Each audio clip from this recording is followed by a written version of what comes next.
Hi and welcome to Chamber Chat TV. I'm Danielle McFadden, President of the Chamber, and I'm joined by Sobin Pin from the Khmer Post. How are you? I'm great. Thanks for having me. Thank you for being here. You're no stranger to the studio here at LTC. Not lately. But we're happy to have you on Chamber Chat. Oh, it's a long overdue. It is long overdue. Yeah. Here's their publication. It's beautiful, full color. Comes out every 2 weeks. Every 2 weeks, yes. And you just celebrated 10 years. So let's talk a little bit about the past 10 years and what your gala was like and all that fun stuff. The gala was overwhelming. It was quite a night. We had over 250 guests. Excellent. And mostly community leaders from different stakeholders, Cambodians and non-Cambodians. We were honored to have most of city council there. Great. And our state reps and including God, now thinking it's just I can't count all the names, but Superintendent National Historic Park were there. She was in her dress and it was just so gorgeous. Well, I was at Sesame Place, so I wasn't there, but I was looking at all the pictures after. It was a fashion show. Every year for you, it's a fashion show. What's Sobin gonna wear? Kind of like that. Yeah. But I've been other people too. Other people came in like it was a grand gala. Everybody came dressed up, and we had a live band performance and music, speech, everything else that going on. So that was really great. So for viewers who don't know about the Khmer Post, can you tell them a little bit about your publication and how it's evolved over the past 10 years?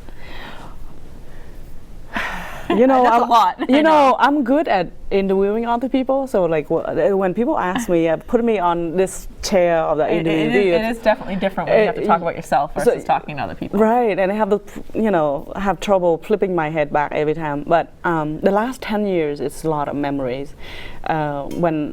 When I look back 10 years, that was my life and the paper and my life. I lived through it and in it, and including have my son along the way and married Roger as well. Did you and Roger get married after the paper had started? Yes. I didn't know that. Yes. Most people didn't know. I'm surprised. But maybe because we never talk about ourselves. Yeah. Yeah. The paper was started in 2007 and and then strange thing happened when you work with your partner. Yeah, and then I know we married in 2009. Oh, 2 years later. I thought that you were married and started the paper, so I didn't realize that marriage was a product of the paper. Kind of, and Aiden also. Yes. And for 10 years, so we start out in Philadelphia, Pennsylvania, and we research throughout the United States where the highest population of Cambodian Americans, where would it make sense eventually for us to go to. And at that point, I was still a college student. I couldn't go anywhere. I had to finish college. So Philadelphia was the fourth largest in the nation. So about 20,000 Cambodian people, but out of like 500,000, so it's like little tiny bits. But but it worked. It worked for a few years until I graduated and we married, and then we have our son. And then one summer, 2010, we ventured down the East Coast, Lowell, Massachusetts, for the Southeast Asian Water Festival, and we printed like 2,000 copy extra just to give away that day because we knew it was going to be a lot of people, and people just loved it. That's great. Yeah, and everybody wants our paper here, and we were like, okay, that's it. We can do it. Excellent. Yeah, and so we came, and it's quite a bit of journey. 10 years. 24 times per year, print this baby out, a big tabloid between 24 and 32 pages that have mostly Khmer, but some English, local news, mostly local news, a little bit from Cambodia that keep people the connection in their homeland, but mostly locals that otherwise that we feel the community should know about, nonprofits, including the chamber get highlighted a few times. So, and I think we feel that what we do as a messenger, bringing information and making that social, cultural, economical connection for the Cambodian community with the community at large, we feel that we have an important role in that. You absolutely do. Yeah. And I love your story about how the older generation absolutely love this paper because it's like their connection to their home. land, Yeah. for lack of a better term. And then because we have English and local news, so the older generation and younger generation, they know the same thing, and they talk. That's great family dialogues. Definitely. Yeah, and it's something that people have something to discuss about at home. It's really awesome. We have so many great story, and you know, our life in the last 10 years is like, when I look back for your question, I just like, I remember mostly just faces, people that I see every day. I don't remember what did I actually do.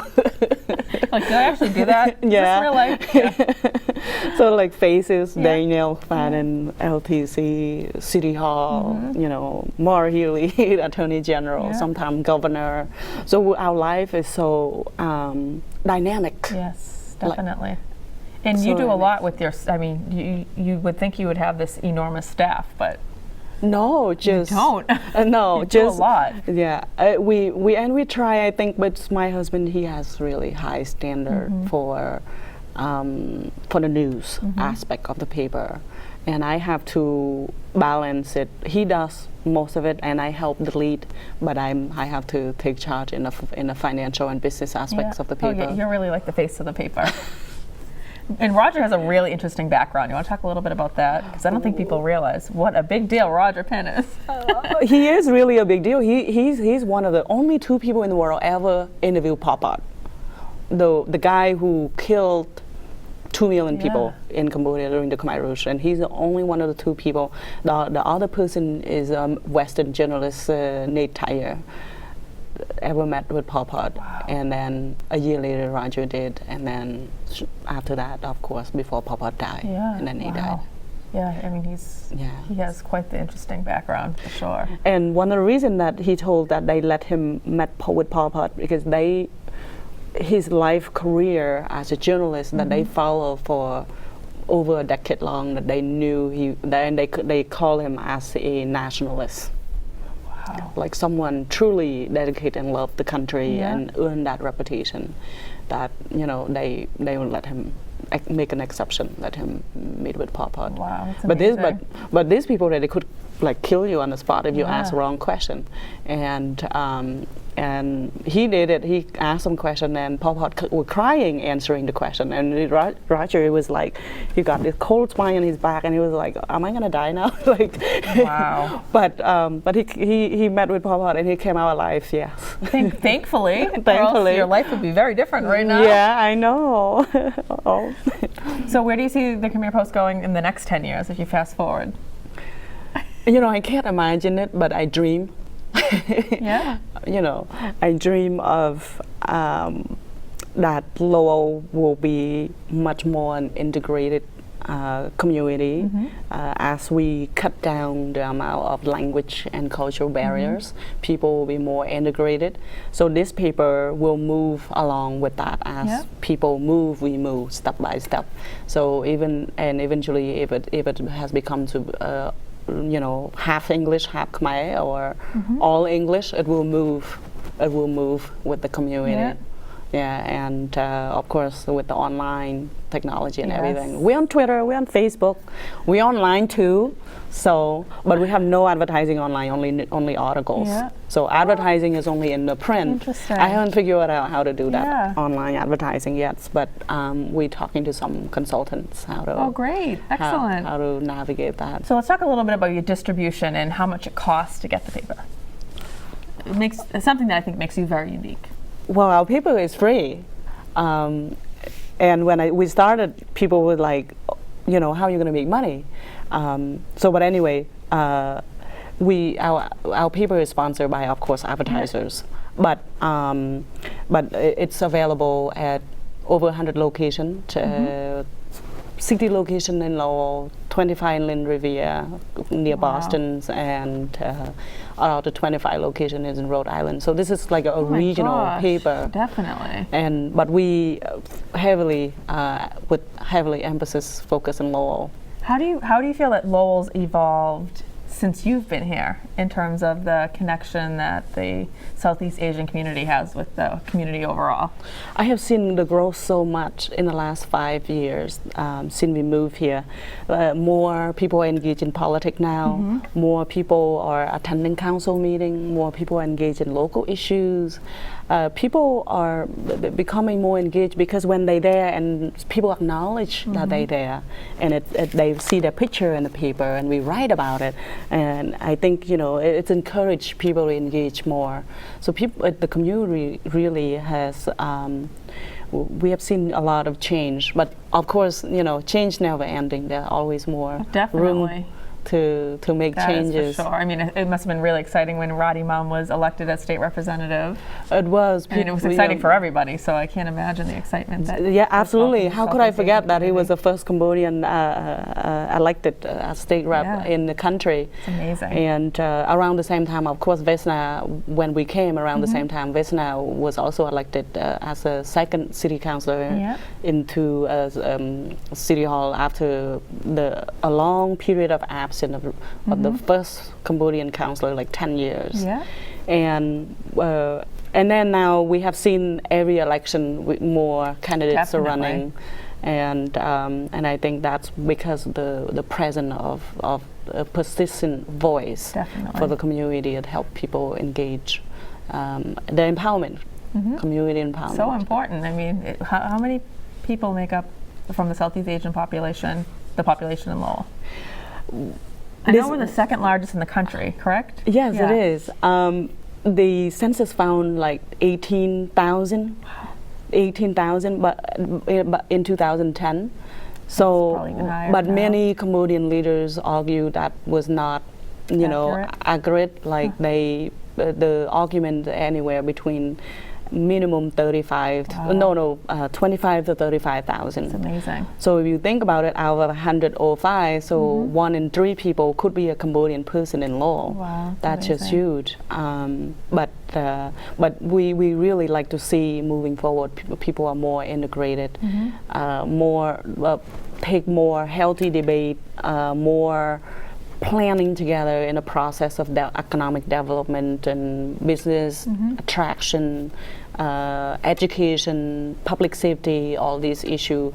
We hope to continue to help the community to be more together. Definitely. On moving forward. And you've been a huge voice for them, a huge advocate.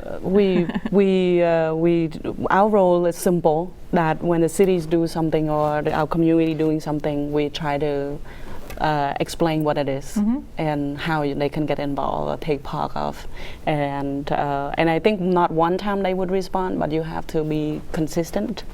Out there and on the issue, then they eventually figure out who and how to, who to call and talk to people. And I think it's both ways too, not just them coming, but business leaders, nonprofits, and government, people in the service sector have to reach out and talk to them, at different occasions and events. So that way they connect what they learn with faces, who's doing such, and how to get involved. So that's what I think in the next 2 to 5 years, that's what I hope to see happening. Yeah.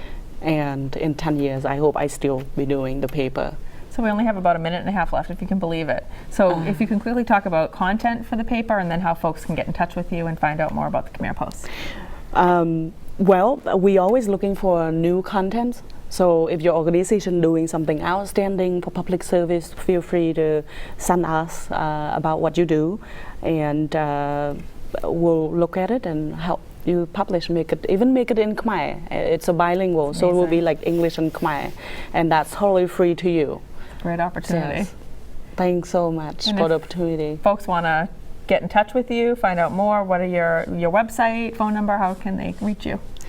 They can, first, website is easiest, khmerpost.us, KHMER, post.us. So the same as the newspaper name, .us, not or .com, khmerpostusa.com. So I have 2 websites that link to just one place.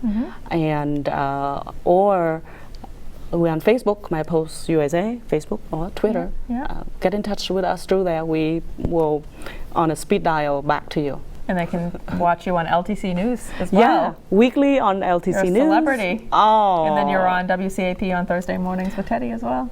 Every Thursday, yes, from 6 to 10 with Teddy. That's fun, and I enjoy doing my 3-minute segment with the local news with LTC weekly as well. So these are little extra gigs that kind of fun. I am not worthy. Oh no.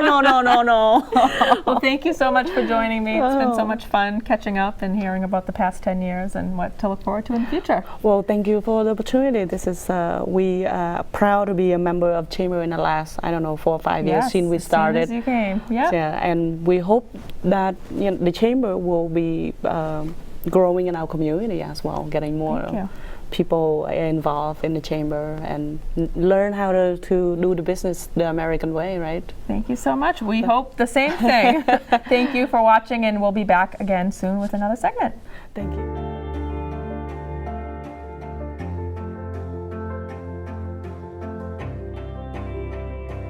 Body language can tell you all sorts of things.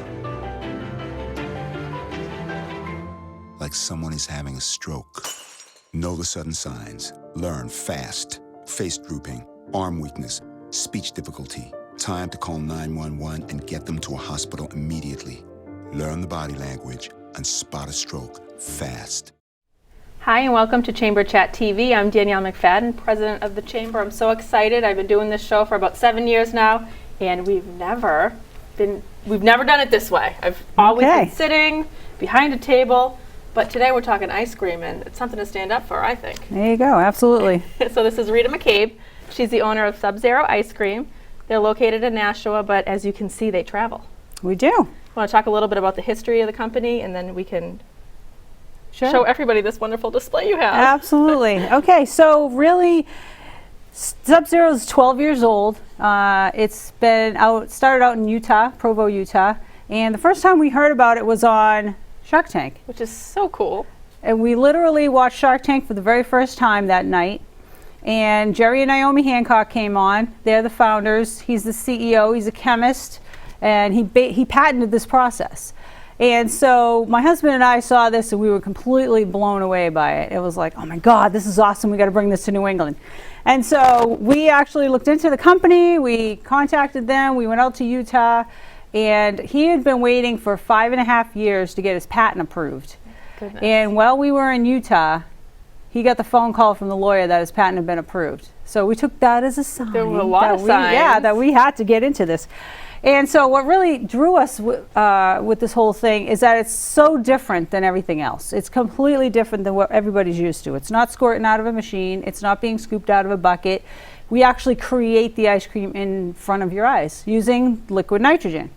And so what I'd like to do is a big part of what we do is science presentations at schools, and that's what my little props here are for. These are some of the experiments that we do at schools. So I'd like to walk you through this, and that's because I like to explain all the science behind why this is different, because I get people asking me this all the time. What makes your ice cream so different? Well, there's a whole ton of things that make it different. Absolutely. So, first, liquid nitrogen is negative 321 degrees, okay? So as soon as it comes out of this spigot, it wants to evaporate and go back to its natural state of gas from a liquid. So you see the liquid coming out? Oh yeah. And it's really hot today, and this is nice and cool. So you can hear that. You can see it boiling, right? And so it's boiling. You heard of boiling hot. This is boiling cold. And so literally, we talk about evaporation when we do our science experiments. As soon as it comes out of here, it's evaporating back into the atmosphere. And so what happens is it's turning from a liquid to a gas. That's what evaporation is. We also have condensation happening. And you can see that the frost is building up on the bottom of the bowl. So it's taking the water molecules right out of the air, condensing it on the bottom of the bowl. And you see these drips starting to happen? This is actually liquid oxygen. It's pulling the oxygen out of the air and condensing it into a liquid. And we talk about convection. Cold air sinks, hot air rises. You can obviously see the cold air sinking here. And so this is one of the things that makes it really cool. And we have a nice cool thing right here. See that? When we actually do weddings too, and we line up the bride and groom somewhere. We get them in a nice backdrop, and we throw a half a bowl of liquid nitrogen at their feet. So it makes a really cool. That'll all be gone. It's because it's not water. Glad you didn't do that to me. Frozen baby. So, what do you think's going to happen if I put the liquid nitrogen in this bowl and I put the balloon in there? What do you think? Remember, this is negative 321 degrees. Well, conventional wisdom tells me that it's going to pop, but I have a feeling it's going to do something else. Okay. Because it's science, right? it's science. All right, so here we go. Ready? It doesn't pop. Right here, we're talking about pressure times volume equals temperature with the kids. Okay, so the temperature goes down, therefore the volume goes down. See what's happening here? Yeah. So it's shrinking. Oh my gosh. And this is where I ask everybody, who's a Tom Brady fan? Me! Pick me! All right, we prove Tom Brady innocent every time we do this. Every time we do this. See this? It becomes flat, a flat, crispy balloon. And now as the temperature goes back up, you see what's happening here? It's starting to reinflate. And I put my hands on it, give it a little heat transfer to make it happen a little faster. See, it takes a New England franchise to make that analogy, too. That's good stuff. Yeah, we have fun with that. Utah. They don't know what we're talking about there. But, so Wow, that's back amazing. to normal. Yeah, back to normal. All right, so our I can next, tell you're a pro. our next experiment that we do is we talk about density. So what's heavier, what's lighter? This is water with red food coloring in it because the liquid nitrogen's clear and the water's clear, so we've got to be able to tell the difference in this experiment. So if I put the liquid nitrogen into this bottle, which one do you think is heavier, the liquid nitrogen or the water? Which is going to be at the bottom when we're done? Any ideas? You got 50-50 chance. The liquid nitrogen's going to be at the bottom. Okay. So that's your hypothesis. That's what we talk about with the kids, okay? We walk through the scientific method and we talk about hypotheses and we get them involved in answering these questions. Okay, which one's heavier? The water. The water's heavier. We have a bunch of things going on. We have an ice ring forming because liquid nitrogen's negative 321 degrees and water freezes at 32. So it immediately starts forming an ice ring. We have the condensation happening like we talked about here. So we have fog building up. We feel that. Nice and cold. It's really hot today. It is. And then we have pressure building up. That's why the condensation, the fog's coming out of the bottle, okay? So, and of course the kids ask, what happens if you put a cap on it, right? It's so funny because we've done over 250 of these presentations at schools and for scouts, and they all ask the same things. It's a riot. So if we put the liquid nitrogen into an empty bottle, what do we think is going to happen when I put the cap on? I keep on guessing and I'm wrong. People are finding out that I'm really not that smart. I want to say that the balloon blows up, but... Okay, that's a great hypothesis. Let's see what happens. Okay. We should have had like a third grader with me and it could have been like, are you smarter than me? All right, there you go. See that? It's expanding, but not very fast, is it? No. So if I put this whole thing into this bowl, which just has water, do you think it's going to expand faster or slower? Faster? Faster. Okay, let's see what happens. Great hypothesis. All right, definitely faster. See that? I am really smart. Why? Because the water's warmer, heating up the nitrogen quicker, causing more pressure to build up. See that? Gosh. And then this is where we ask the kids, have you ever been told don't put your tongue on a cold piece of steel in the winter? Yes. And then we Like- ask like who the actually Christmas has. story? Yeah, and most, there's always hands that go up because somebody always has. But here's why. You see that? Oh my gosh. That That fast. could be your tongue. Yes, exactly. That fast, we formed an ice ring that's sticking to the bottom of this bowl because the liquid nitrogen's so cold. It's negative 321 degrees. And when we make them tell us how cold this is. So by the end of this presentation, if they remember nothing else, they're going to remember that this is negative 321 degrees. And to ask the parents to take them to Sub-Zero. Of course, that's the idea, right? So, that fast, we formed an ice ring at the bottom of the bowl. Now, what color is this ice? White. What color are the ice cubes in your freezer typically? Clear. All right, this is white because this formed much faster, so they're more densely packed ice. Interesting. Now, fill around the side there. See how smooth that is? It's very, very smooth, and that's because it formed so fast. So the ice crystals are very small. And so this is the basic premise of why our ice cream is different. It's the density, it's the smoothness, okay? It's the creaminess, it's the fact that there's no air injected into our ice cream. Everybody, I don't care who the manufacturer is, that when they make ice cream, they inject air into it. And that's to bulk it up, obviously, and, you know, use less cream. And one question I've asked you before is if Yes. your ice cream is like icy. You know how when you get ice cream out of the freezer and there's Yes, like a no. little bit of ice on top? No, it's not icy at all. We do not have freezer burn, because freezer burn is caused from the air in the ice cream leaching out of the ice cream. That's why you get that foam on the top of the ice cream. We have no air injected, so we don't have any of that happening. So how does all this compare into making our ice cream? So we start with cream, okay? Everybody starts with the same ingredients, cream, mix-ins, flavors, and then they put it in a big freezer. And because it takes longer for that to freeze, because the freezer is not as cold as negative 321 degrees, the ice crystals are growing and growing. So that's why there's larger ice crystals in every other ice cream except ours. And look at how. See how that's already frosted up? So you have that going already. And you can pick from all different kinds of creams. So you Correct. can do a low fat, a yogurt. Yep. We have premium, we have custard, we have non-dairy options, lactose free, we have no sugar. So we have 8 different base Wow. creams to pick from. And then we have 50 flavors to pick from. Our flavors are actually sugar free.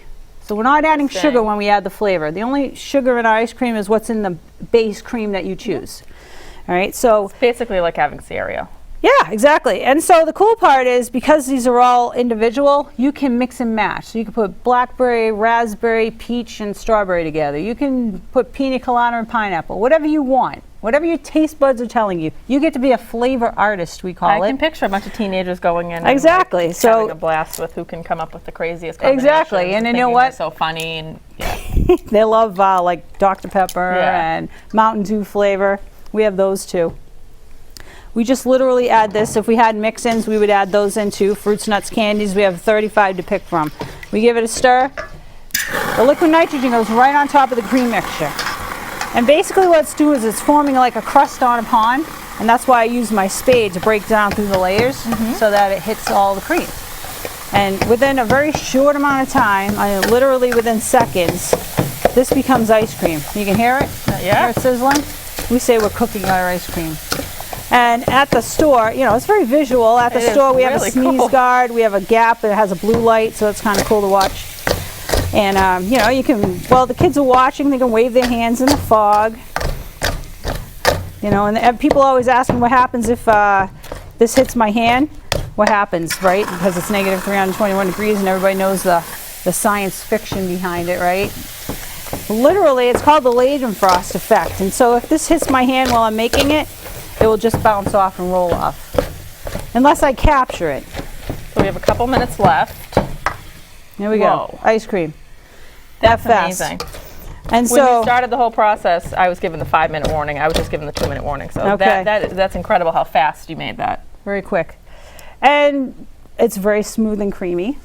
So, of course, I know none of the guys here want to try it. yeah. So we'll give you a All give you a right. spoon and give this a And then try. while I'm trying it, why don't you give your location and, Sure. and you know, the lowdown so that people can come and see All it. right, very cool. We are at 495 Amherst Street in Nashua, New Hampshire, right next to Nashua Community College. How's that? Really, really good. Extremely smooth and creamy, Very right? creamy. It's fresh, it's delicious, it's science. We do science presentations for schools and scouts. We actually became merit badge counselors so that the Boy Scouts can come in and earn their cool. chemistry merit badge with us. Wow. We do a lot of weddings, corporate events, bar mitzvahs, all those kinds of things. So birthday parties. If you have summer camps going on right now and you're looking for something educational and get the tank to delicious to go. bring, yeah, we bring it there. Thank you so much for joining us today. This was so much fun. I've heard about it, but I haven't experienced. You are a pro. Thanks for having us. We appreciate it. Yes, and I'll be there soon with my kids. Allergy friendly. I wanted to make note of that. Absolutely. We're going to take a quick break and we'll be back. Thank you for tuning in to Chamber Chat, and I'm going to keep on eating. Hey, Look at mommy. maybe the light hurts his eyes. Maybe she's just not hungry. Maybe it's a phase. Avoiding eye contact is one early sign of autism. Learn the others today. Hi, and welcome back to Chamber Chat TV. I'm Danielle McFadden, president of the Chamber. Going to continue with the food theme. Who doesn't love that? We are joined by Gabby Davis from Maiden Lowell. How are you? I'm doing well. How are you doing, Danielle? I'm doing great. Let's talk a little bit about Maiden Lowell and your Absolutely. community events, and then we'll get into the whole food thing. But a lot of your events have Yes. some food component to them. Absolutely. So, I mean, we are an economic and community development nonprofit, and we do community events in the city. And so a lot of that, of course, you need to have food and, beverages, Yeah. music, and games, and lots of activities going on. So, what we really do, we transform beautiful urban landscapes into these fun and memorable occasions that connect people and places in Lowell. And we do that through a series of events like our market series, which are the Friday nights events. They're food truck festivals that happen once a month over at the Mill Yard. And we have an upcoming festival, the Lowell Food and Wine Festival, in September. So we're really excited about that. Let's talk a little bit about the Mill Yard, where it's located. It's such a unique location, and I think unless you make a point to go there, it's hidden. Oh, it's absolutely hidden. It's a hidden gem in Lowell. Yes. So this is actually a new event venue that is being set up. It's city property. However, it is behind the Appleton Mills Apartments. And the Appleton Mill Apartments are located off of Jackson Street, which for some that might be familiar with Jackson Street, they know about Mill Number 5. And the vibe over there is a lot of fun. So the Mill Yard is behind Appleton Mills at the end of Canal Street. And we have transformed this space already in May and June to do our food truck festivals over there. So it's a great venue. We bring local artists, crafters, live music, games with Wicked Cornhole from Tewksbury. And I mean, just a good vibe for young families and young professionals to come, meet up, network, and really enjoy living in the city and celebrate each other. In Bubbles. And bubbles, yes, and food trucks and so much more. What kind of events can we look forward to this year? I think you kind of mentioned them, but you do so many Right. events. We do so many events. I mean, beyond our Friday nights, which is more of a market series, we do the Lowell Food and Wine Festival every September after Labor Day. We have our Oktoberfest in October. We have our craft beer walk. Coming up, we'll have the ball, Beards and Brews. Our Wine and Wander was amazing this year. We piloted a new event, the Wine and Wander, which is a wine walk, and that really went well for this year. It was in May, and so we plan What was on. that like? It was so. For those that are familiar with the craft beer walk, and for those that aren't, we put in either for the craft beer walk or the wine walk, we put in a brewery or a winery at each location. So it's a walk around tasting event, and you go into different retail locations in downtown Lowell. Okay. Yeah, it's all in downtown, so it's really walkable. And you can go in there and get to know the small business owner, what they do, why they do it, the passion behind it. But you also get a tasting. So these are adult-oriented events. You have to be 21 and up to, participate. However, they are a lot of fun, and the vibe is always really good. Well, I'm excited to participate. There's been several years lately that I haven't been able to participate, and that's why I'm asking all these questions. But this fall, This fall, that's right. Food and Wine Festival, I'm Yes. all over it. Absolutely. Yeah, the Food and Wine Festival is September 7th through the 9th. And we have a lot of new venues this year for our Food and Wine Yes, please Festival. tell me about it, because I thought I was telling Rita McCabe from Sub-Zero exactly where you were going to be, and I was wrong, because you I changed the know. location. We did. We changed a few of our locations, not all of them. However, this year, it's our 4th year doing our Food and Wine Festival, which really is this grand culinary adventure in Lowell that happens once a year. And there's multiple different events. So it really kicks off on Thursday night, September 7th, with our opening reception, where the new Lowell Burger Company will be actually sponsoring the food that night. You have an And inn over there. I know, yes, but they are a great partner to work with.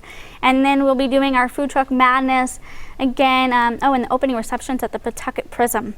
If you have not seen the Prism, the public art piece over there off yes, of Concord, yes. so it's right behind Middlesex Community Very College and cool. the ICC, and it's just this beautiful green area right by the river. So we're going to transform that for the night for the opening reception, Great. kind of take it over. Move on into Friday night for our Food Truck Madness, which is kind of like our Friday night's monthly food truck festival, just a little larger, and have lots of craft beer, wine, food trucks galore, and of course our local artists and live music. So it's a really family-friendly event. And where's that going to be? Carrick Park again. We're going to take great. over Carrick Park right off of Bridge Street. It's just a beautiful venue, a perfect location for it. So we're going to do that again there this year. Great. taco and If you tequila. didn't, people would have showed up. Oh, Said, I "Where are the know. food trucks?" I know. It's almost. I think it's almost anticipated. But definitely. it is such a perfect venue. With, I mean, just whimsical over there, honestly. And then it goes into the Friday night taco and tequila over at the Inn and Conference Center lower lock level room. Moving into Saturday for our premier event, we have the grand tasting, and that's the one that you were mentioning. Yes. This is the one that everyone knows. It takes over Middle Street, and we've done that several times. However, this year we are actually going to transform JFK Plaza. Oh, cool. So it's gonna- there's all the renovations happening. I know, we're so- really excited to see, just the transformation that's happening already on site, and then be able to kind of transform it a little bit more and make it into this culinary paradise. So it ought to be from Saturday. fun. I know. Saturday, September 9th from 1 to 5, and that'll feature, different food, restaurants, cafes. You have the breweries, the wineries. You have some liquor right there to taste. We're working to get some cooking demos staged, of course, and then a lot of excitement for the Lowell Chopped competition this year. Can you tell the viewers about the Chopped competition? The Chopped competition is exciting. So every year we have 2 people pair off, and it's just like the Chopped competition on TV. They have just a set of ingredients, and they have to make something out of it. And then we have a small judging team, really get to have the benefit of tasting these creations. And of course, the public gets to view and watch the excitement. However, it is a lot of fun. And then the winners of the Chopped competition walk away with like a little award. Last year was a cleaver, so it's just a lot of fun working with different local partners to put this together. Now, are the Chopped competitors local restaurateurs? So in the past, some of them have been. I don't actually make those selections. We have our an associate, Nick Sparrows, who actually hosts the Chopped competition each year. So he actually makes those. Perfect. Yeah, he makes those selections, Yeah. and I am kind of hands off on that. And I haven't heard who the 2 chefs going head to head this year are, but I'm very excited. Fun. Yeah, that's so much fun seeing all the excitement. I've caught it a couple of times. Yes, it's going to be really good this year. So you must be looking for vendors and sponsors and all of that, because it's a big undertaking. It is absolutely, with 3 days and 3 nights of just fun and lots of different events going on, all of which I have not named. There's be no time to name them all. However, with so much going on, we are always looking for vendors, food, breweries, local wineries to come on board and showcase, what it means to be, part of this community, part of the culinary adventures that you can create here and the experiences. And then, of course, sponsors. This is a really great opportunity to, showcase community support and be part of creating a community experience like this one. And the demographic of attendees, it's anywhere from young professionals to families to... Oh, absolutely. I think the crowd for this one is a little bit older. However, they are ranging from 25 to 65, and for various reasons. They come from the greater Boston area. A lot of people come up from the greater Boston area. But overall, it's a lot of Merrimack Valley centric. And you can purchase tickets to individual events, but then are you doing your kind of grand big ticket? Yes, we do. Yes, so we do have a VIP access pass, which is good for every event except for the dinners. And then, of course, each ticketed event you can purchase separately and depending on your schedule. The VIP access pass is, by all means, if you are hoping to actually make it to each one or more than one, it probably is the way to go. Yeah. However, if you know that you're only going to go to 1 or 2 events, purchase the tickets individually on site. But you definitely get a lot of bang for your buck no matter which way you choose to do it. Yes. So how can the viewers find out more about the Food and Wine Festival, keep up to date, because you're constantly adding things, always to all your events, actually. Yes, we do. We actually add things all the time. So a good way to keep up to date with what Made in Lowell is doing really is to follow us on Facebook and to check out our website, madeinlowell.org. And of course, for the Lowell Food and Wine Festival, we also have a Facebook page at the Lowell Food and Wine Festival, and tlfwf.org. You can look this up online, lowellfoodandwinefestival.org, and madeinlowell.org is probably the best way to keep up to date. What about volunteers? We are Do you always need some volunteers? Yes, we are a small nonprofit in Lowell, and it would be incredible to have more community support and volunteers come on board this year. Is there anything else you want the viewers to know about Made in Lowell and the Food and Wine Festival, and anything else you're doing? Hi, tickets go on sale for the Food and Wine Festival July 1st, and there are going to be plenty of surprises this year. I'm sure. So no we doubt. are looking forward to an incredible year. That's exciting. You've done a great job. You've been with me in Lowell for 3 years. Wow. Yes. I'm excited. And this will be my 4th year doing the Lowell Food and Wine Oh, Festival. So wow. I'm going into my 4th year. Oh my gosh. Yeah. Oh, so you've been at every one. Yes, yes, I have. It's exciting. So I can't wait to see all the different changes and additions that you make, and constantly trying to improve upon an already great event. Yes, So thank it's a you so testament much. to me in Lowell. Yes, it's going to be a fabulous time. And I think for me, putting these celebrations together and these events is almost, I mean, truly just remarkable how many people come out and can enjoy one another's company. Thank you so much. Thank you. We're going to take a quick break and we'll be back with our last guest. In the small town of Elmira, New York, a boy was born into an all-American family. The odds of him achieving his dream in the fashion industry? 1 in 23 million. The odds of having a child diagnosed with autism? 1 in 68. I am Tommy Hilfiger, and my family is affected by autism. Learn more at autismspeaks.org/signs. Hi, and welcome to the final segment of Chamber Chat TV. I'm Danielle McFadden, President of the Chamber, joined by Ty Cornwall, President of Broadleaf Services. Hello, How thank you you very doing? much. Excellent. Good, let's talk a little bit about Broadleaf in general, and then we can kind of get into the nitty-gritty. Excellent. Yeah. So tell us about Broadleaf. Okay. So we have been around for about 14 years, historically as like a supplier, Yeah. reseller, and a solutions provider. More and more we're moving into partnerships with our customers. And really what that means is being a partner in not just their hardware aspects, but really tying in with them the direction of their company, providing assistance and support, being a sounding board for their needs, and really monitoring their systems. So important. Absolutely, yeah. And your staff is awesome there. We had a mixer there a few months back, and Yeah. everybody's just so, first of all, you can tell they love what they do, that everybody gets along so well, everybody's so friendly and welcoming, so it was really Yeah, was it's part really of our fun. culture. It's just to Yeah. really be into the services that we provide. You can definitely tell that. So you're a local IT service and solution provider. You service small to mid-sized businesses in New England. What are the top challenges that you see and what people are turning to Broadleaf for? I think that when people come to us, they're looking for scalability. They're looking for someone to, and I kind of mentioned this, to work as a sounding board. Like a strategic partner almost. Very People much need so. that because they don't know Yeah. the IT end of things. Exactly. They work, I think in their field, they work with a lot of people that are also have their own business or departments and things to that effect. So they hear about things that happen and they kind of think, wow, that could be useful for mine. Absolutely. But, that starting off point, is this feasible for my company? How do I do it safely and securely?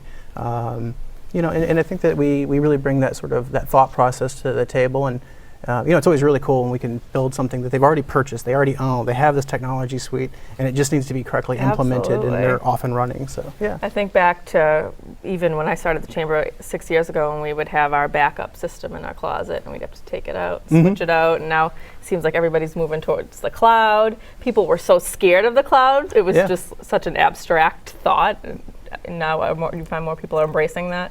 You do. You find a Yeah. lot of people are kind of looking into it, but there's still that fear. Yeah. And and I work with people that some of them can't wait to jump into that. They see the benefit right away, and that's where they want to go. And then I work with other people that they're very trepid of it. They're very nervous, and for some very good reasons. Yeah. So it's kind of good to bring shed light and at least let people know where their concerns should be. Absolutely. And work with them no matter where they kind of are on that. Exactly on that spectrum. Yeah. So let's talk about malware, ransomware.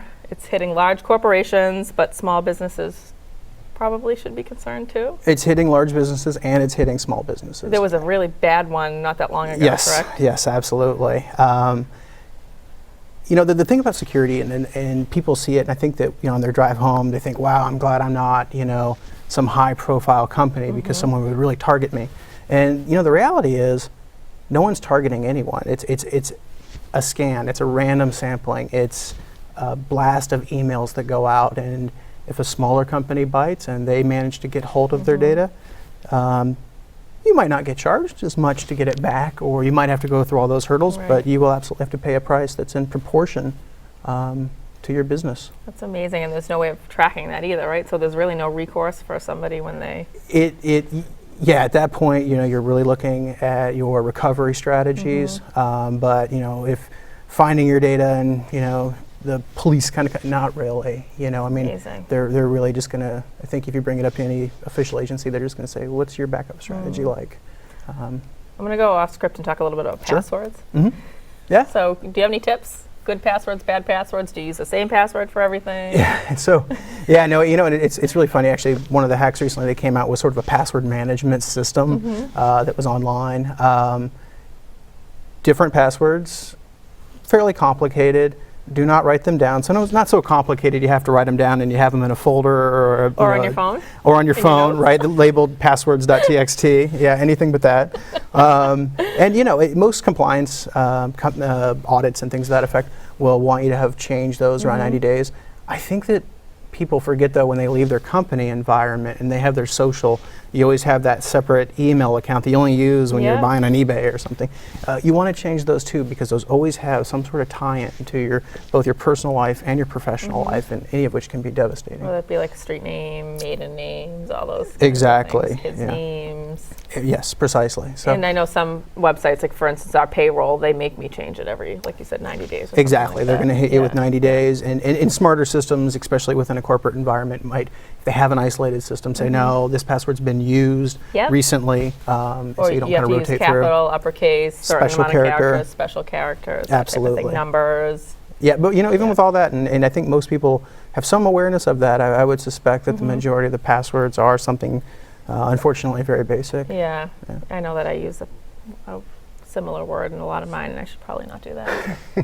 I'll try to practice what I preach. Advantages of using broadleaf services versus an in-house IT person. Yeah, I think that with one of the things we really try to bring, because it's not our main competitor. In fact, we work with people that have, or companies that have people in-house. Yeah, they And- probably can still use you. Absolutely, Yeah. and we gel with them really well. We can Yeah. kind of enhance that service, and the way we do it is the same way we would do it if they didn't have someone in-house, and that is we bring in specialization. So working with Broadleaf, we're able to bring in just a bench of people that have specialization and certifications, people that are designed in their training, and their training is designed, they're not, to answer the phone, to assist. They're not robots. Right. But everything that they do is based around that user experience, whereas our monitoring team, that's where their focus and their training comes in. So they have that sort of specialization. And then working, with kind of our consultant team and looking at future strategies, same thing. The training I put them through is really specialized towards that. When you bring in-house, one of the things you'll see is you get a generalist. Somebody who has a strong knowledge, Yep. but you need them to fit the help desk role, the monitoring role, and then the special projects.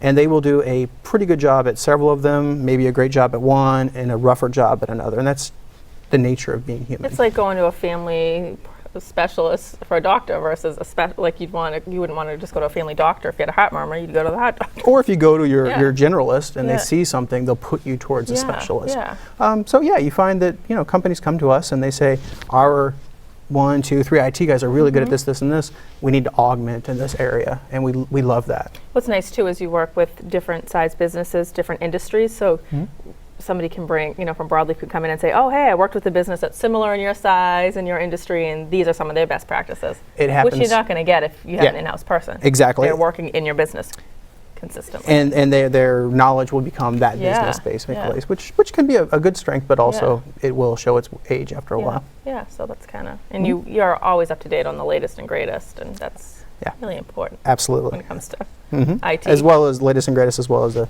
newest threats and things. to that Right, effect. right. So yeah. So you don't have to stay up late at night thinking about threats. Let Broadleaf do that. Let Ty do that, yeah. Ty No, stay that's up cool. all I night don't mind. thinking about threats. So when you talk about a help desk or service desk, is that overkill for a small business to have access to a help desk? I would not say any longer. My belief and what I see is both companies, their customers, and their employees are starting to demand it as a way of life and working. I see more and more people emailing, at 10 o'clock at night, or looking up Definitely. resources at 2 in the morning. When you work with biotechs, a lot of those scientists really don't feel bound to the work schedule that you and I sort of like to have. And their demands from their employer are that those resources are available and ready to be utilized when they need them. Well, it makes sense too, versus trying to troubleshoot something and spending all this time doing it, when you can just call somebody and get an answer quickly. And Absolutely. yeah, it makes a lot of sense. We have a couple minutes left, so anything else you want the viewers to know about Broadleaf Services? If they are watching right now and they're just interested in hearing more, what would the process be like to find out more information? Sure. So we have a website. It is broadleafservices.com. We're happy to have a conversation. One of the things that we like to do is, when we're talking and kind of understanding what their needs are, is to sort of run a site assessment to see where their strengths and weaknesses exist. Yeah. So that's something that I would definitely encourage. Yeah, definitely. Just to kind of come in and really just understand the environment and have a conversation with us. Just here's where my goals are. Here's what I want to see 6 months from now, and this is where I want to be a year from now, or simply this is what's slowing me down from where I want to be. I bet you they'd be surprised after talking to somebody from Broadleaf too that their goals might change a little bit during the conversation, or you realize that you would have access to so many different opportunities, and things really to utilize to help grow your business, streamline, make things easier. Absolutely. I have received, oh wow, it kind of goes back to that. Wait, I already have that. I can implement that, or Absolutely. Just a quick couple phone calls, and I can have that help desk so that if someone needs assistance, so many times they wind up going to just a really smart person in the office or something like that, and that frees that person up. Definitely. So no, it's really cool. Especially if the smart person has to do a little research. Right. Yeah. Exactly. So let the smart person do their job. Yeah. Be smart and hire Broadleaf Services, and everybody wins that way. Yeah, that's just a big win. Yeah, absolutely. Big win. Can you give your contact information one more time so folks can get in touch with you? Absolutely. The easiest way is simply to go to www.broadleafservices.com. And you're local? You're in Billerica? We are in Billerica, Yeah. yes. So it's always good to do business locally. We enjoy it. And with a great team over there. Thank you very much. Thank you for joining us today, and always learn something new. Excellent. So I'm not the smart person in the office. Thank you for tuning into Chamber Chat TV this month, and we'll be back again next month. I have one more month left, and then I'm going to be signing off for a couple months.